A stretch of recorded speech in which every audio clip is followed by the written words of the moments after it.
잠깐만 설교하겠습니다. 주무시던 분이 일어날 정도로 대단한 소식입니다. 팔자문화 극복하기라는 제목으로 잠시 말씀을 전합니다. 제가 모교회에서 신앙생활할 때 처음으로 섬겼던 부서는 외국인 부서입니다.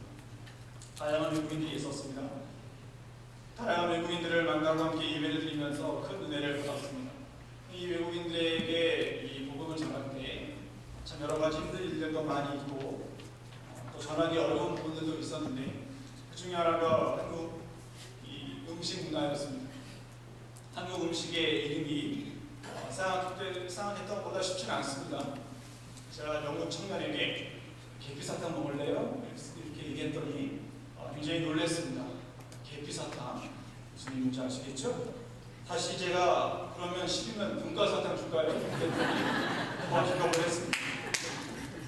외국인들과의 소규모 모임 시간이었습니다. 식사 교제를 이제 해야 되잖아요. 그래서 이 어떤 식사를 해야 되나 굉장히 난감했습니다.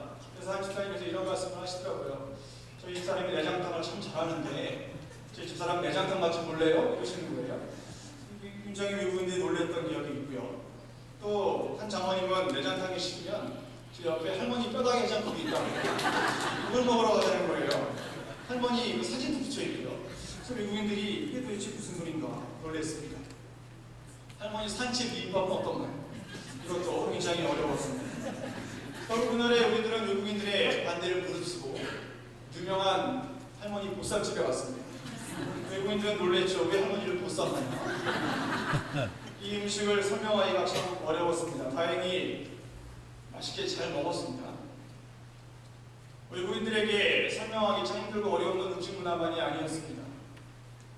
한국 문화의 독특한 팔자 문화가 설명하기 가장 힘들었습니다. 이상하다. 왜 예수 잘 믿는 권사님이 아이고 내 팔자야 그러실까? 성지순례 잘 다녀오신 다음에 권사님 성지순례 어떠셨어요? 내가 팔자에도 없는 성지순례를 갔다 왔잖아. 이러시는 거예요. 예수님 잘 믿는 여자 집사님이 남편이 먼저 하늘나라 가시고 장례식장에서 아이고 내 팔자야 나 아버지도 일찍 가더니 남편도 일찍 가네 이러시는 겁니다. 왜 이럴까요? 왜 이렇게 팔자 문화에 사로잡혀 있을까요? 우리도 은연중에 자기의 팔자를 이야기할 때가 많습니다. 팔자 문화는 생각보다 강력한 핑계의 도구입니다. 자신의 불행과 자신이 안 되는 모든 결과를 조상 탓으로 과거 사건으로 간단하게 돌려버립니다. 여러분 우리는 지금 세례식의 앞에 있습니다. 세례식은 간단합니다. 죄 사함과 그리스도와의 연합입니다. 이제 나의 더럽고 추악한 죄악이 예수 그리스도의 보혈로 씻김만 또 예수 그리스도와의 연합을 통해 예수 그리스도의 죽음이 내 죽음이고 예수 그리스도의 부활이 내 부활이고 예수 그리스도의 권세가 내 권세가 되는 놀라운 은혜의 시간입니다. 이 자리에는 세례 받을 분들과 세례 받은 분들이 있습니다. 우리가 늘 기억해야 할 것은 이제 더 이상 예전의 모습이 아니라 이전 것은 지나갔으니 돌아 새 것이 되었구나 이 고백으로 사는 것입니다. 오늘 이 본문을 잘 보시면 흥미로운 사건이 나옵니다. 이 본문은 아시겠지만 역대상 7장에 위치한 에브라임 자손들에 대한 내용입니다. 오늘 본문 20절부터 27절에 있는 이 내용은 정확하게 이스라엘 백성들이 애굽에서 살던 400년 기간입니다. 그 400년 기간은 노예 기간이었습니다. 아무리 돈을 벌어도 그것은 노예들의 돈일 뿐이었고 다 애굽인들의 것이 되었습니다. 집을 살 수도 없습니다. 죽도록 일을 해도 그들에게 얻는 것은 아무것도 없습니다. 그래서 이스라엘 백성들은 우리 조상들이 도대체 어떻게 했길래 하나님이 이렇게 우리를 힘들게 하시는가 이런 생각을 갖고 있었습니다.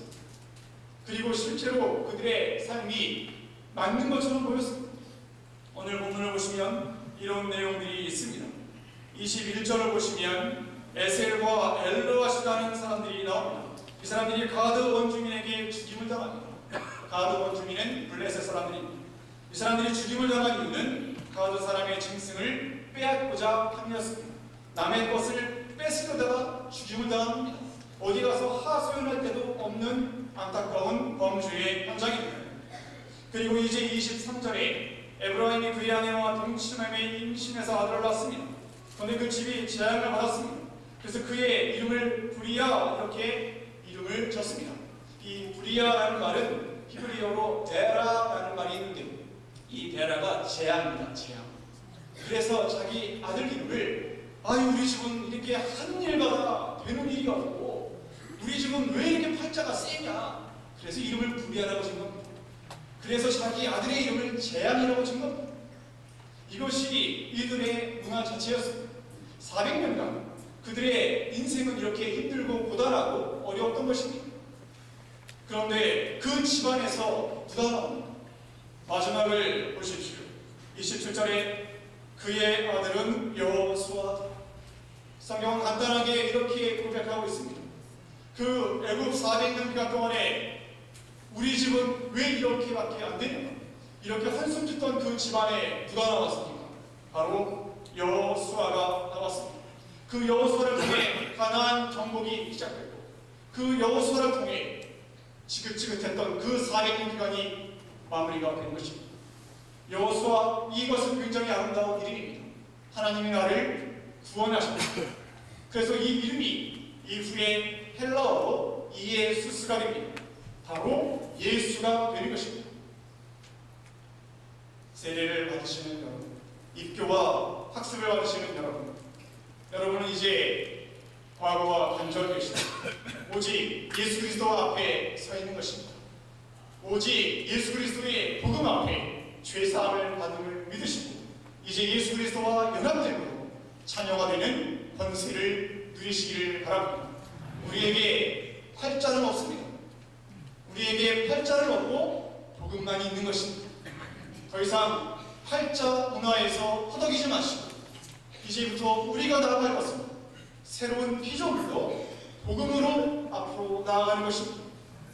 원하기는 하나님의 크신 이 복음의 권능이 날마다 우리와 함께 하시고 특별히 오늘 학습과 입교와 세례 받으시는 우리 귀한 성도들에게 함께 하시기를 간절히 소망합니다. 아멘. 기도하겠습니다. 전능하신 아버지 하나님, 여호수아가 어떤 집안에서 나왔는지 오늘 저희들 보게 하심을 감사합니다. 팔자 문화를 극복하게 하시고 오직 예수 그리스도의 복음 안에 우리가 살게 하여 주시옵소서. 믿음으로 세례를 받았고 믿음으로 세례를 받습니다. 아버지 하나님 함께하여 주시고 이제 이후로 그리스도 안에 있게 하심으로 새로운 피조물로 살아갈 수 있게 도와주시옵소서.